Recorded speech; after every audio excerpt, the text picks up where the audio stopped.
나그네의 행복의 두 조건.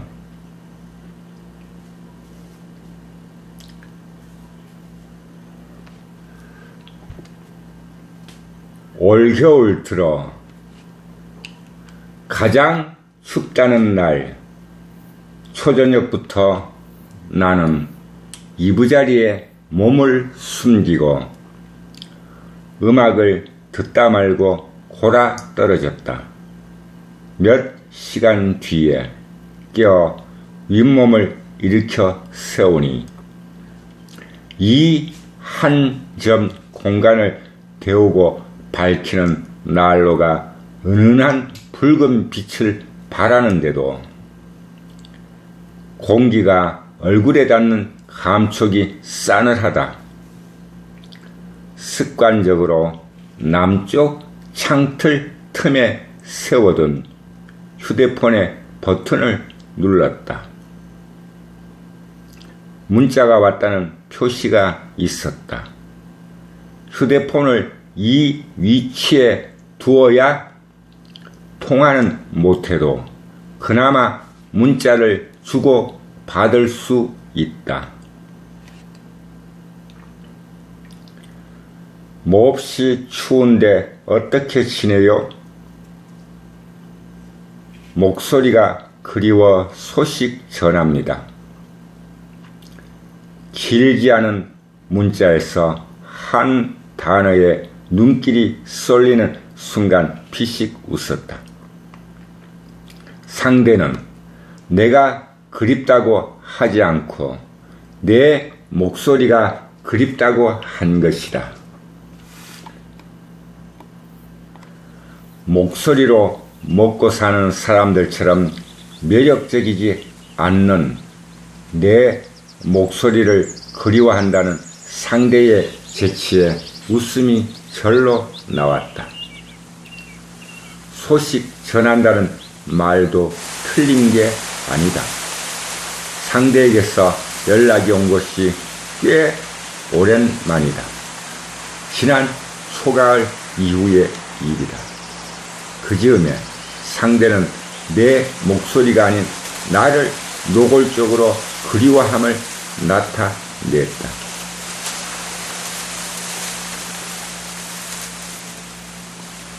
나를 그리워하면 목소리는 당연히 포함되고 나의 겉과 속 모두를 말하는 것이다. 하나하나 칼로 금을 그은 듯이 나눌 수는 없어도 나의 신체는 여러 기관으로 크게 나누어지고 그것들은 수십억 세포로 구성되어 있으므로 이 모든 것을 상대는 그리워한다고 해도 틀린 말이 아니다. 우리는 언제쯤 보게 되나요? 라고 쓴 글에 나오는 그녀가 지금 문자를 보낸 상대다. 그때 이동하는 길에서 그녀가 사는 곳이 그리 멀지 않았다. 지나는 길에 한번 들리죠. 그래서 나는 들리겠다고 하지 않고 그럴 가능성을 넌지시 비추고는 일준비차 이곳이란 경북 청성군 현서면입니다.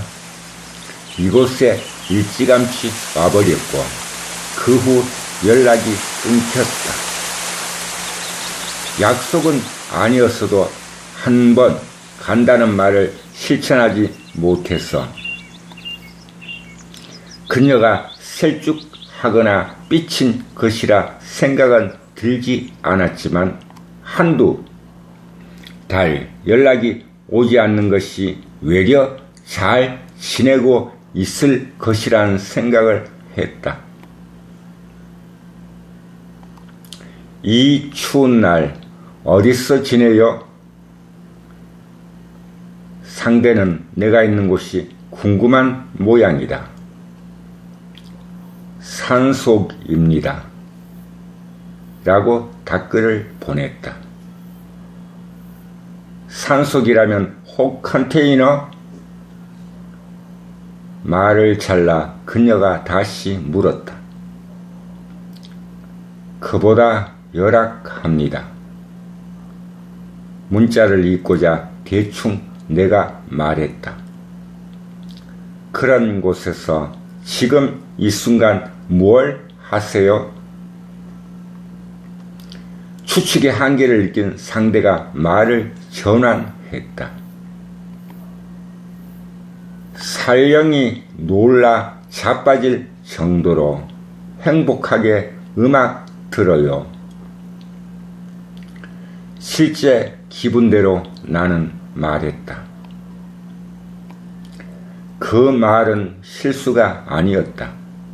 튼 음악을 끝까지 듣지 못하고 이 겨울 들어 가장 춥다는 초저녁 밤에 몸 온도를 유지하고 안팎의 심한 공기의 싸움에 끼어 내 건강을 지키는 방편으로 나는 얼굴만 빠끔히 내놓고 낭극을 들으며 행복과 한 잔 술에 취해 잠이 들었다.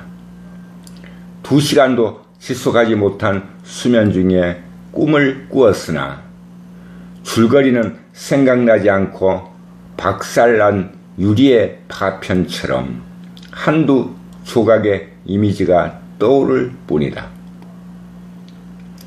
그 기억으로는 꿈의 내용을 적을 수가 없다.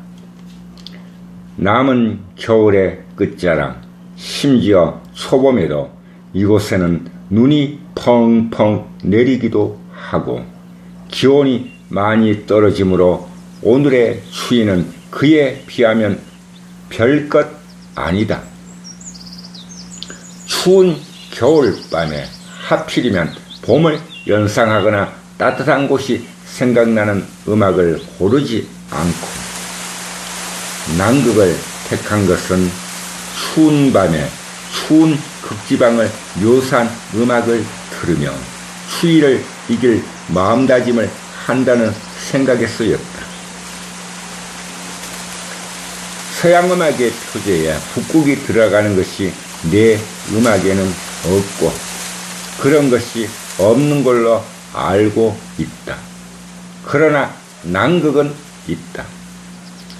황제 펭귄이 배불뚝이 노신사처럼 뒤뚱거리며 걷는 모습이 우선 떠오르는 낭극을 음악으로 묘사한 사람이 있었으니 그는 영국의 근대 작곡가 본 윌리엄스다.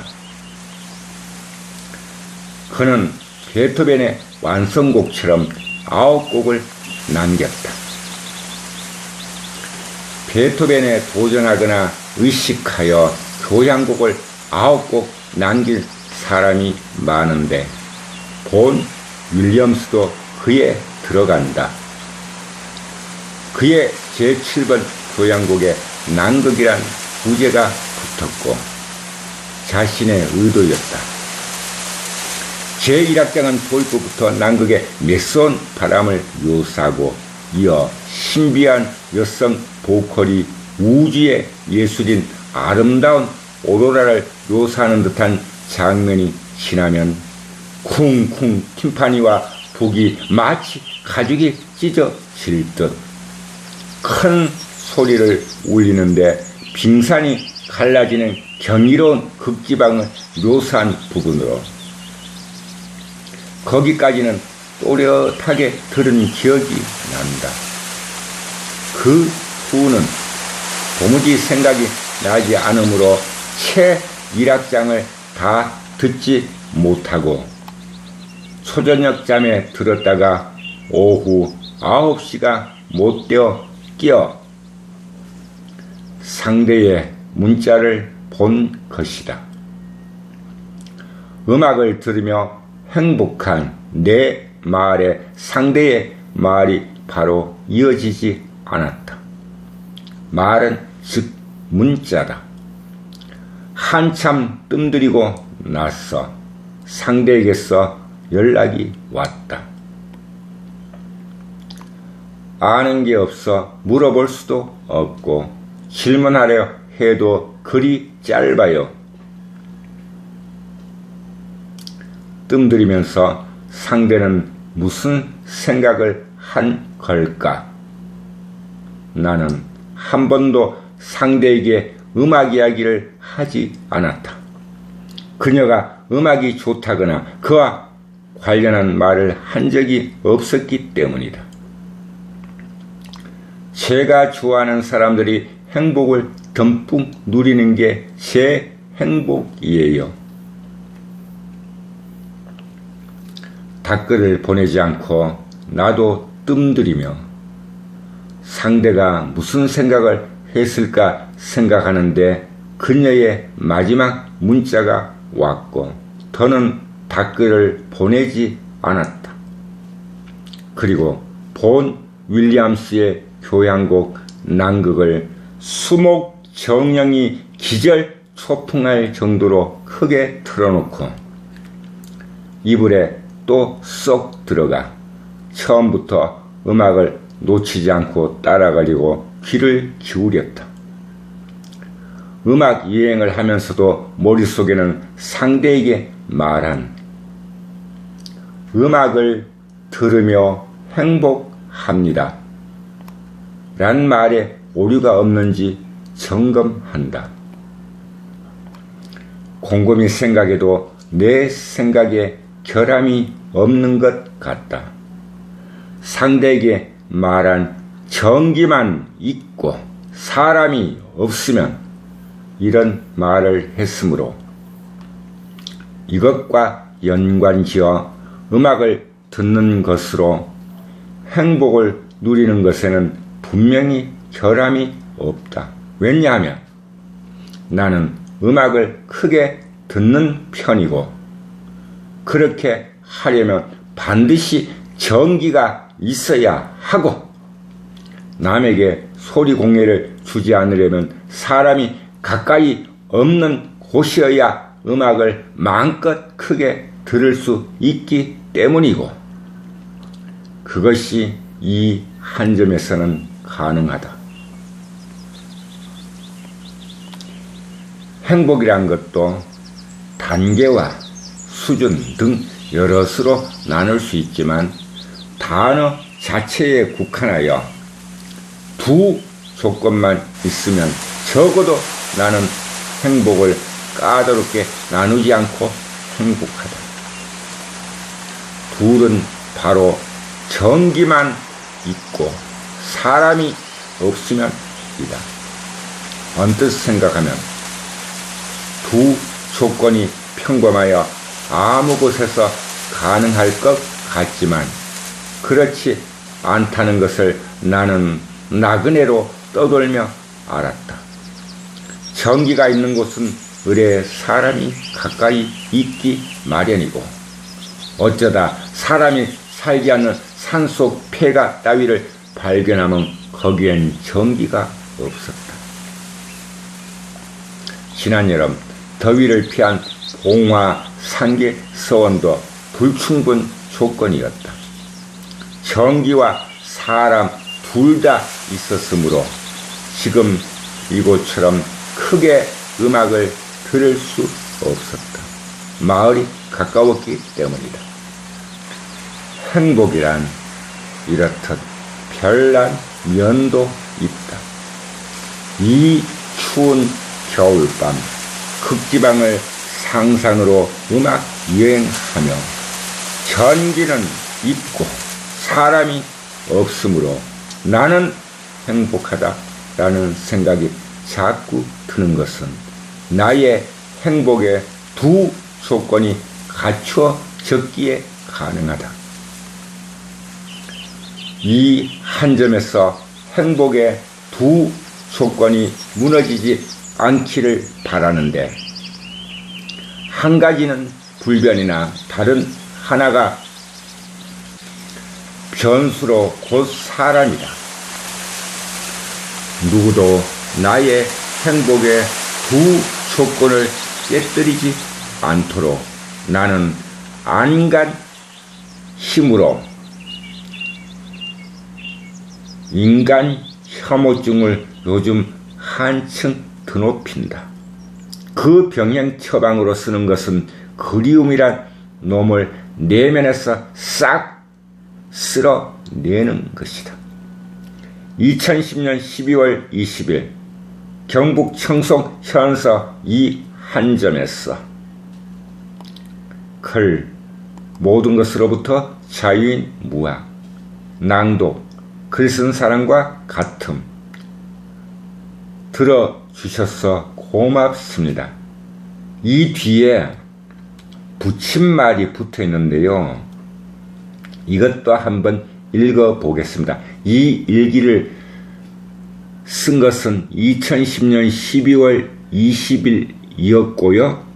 붙임말은 그로부터 8년 뒤 어느 날에 쓴 것 같습니다. 내용은 이렇습니다. 지금으로부터 8년 전에 쓴 이 글에서 나에게 문자를 보낸 사람이 누군지 생각이 나지 않는다. 그렇다고 하여 내가 남봉꾼이어서 이런 여자 저런 여자 마구 사귀는 편이 아닌데도 그렇다. 가끔은 이렇던 낡은 일기장에서 찾아낸 글을 읽으며 나는 지난 나의 추억을 곱씹는다.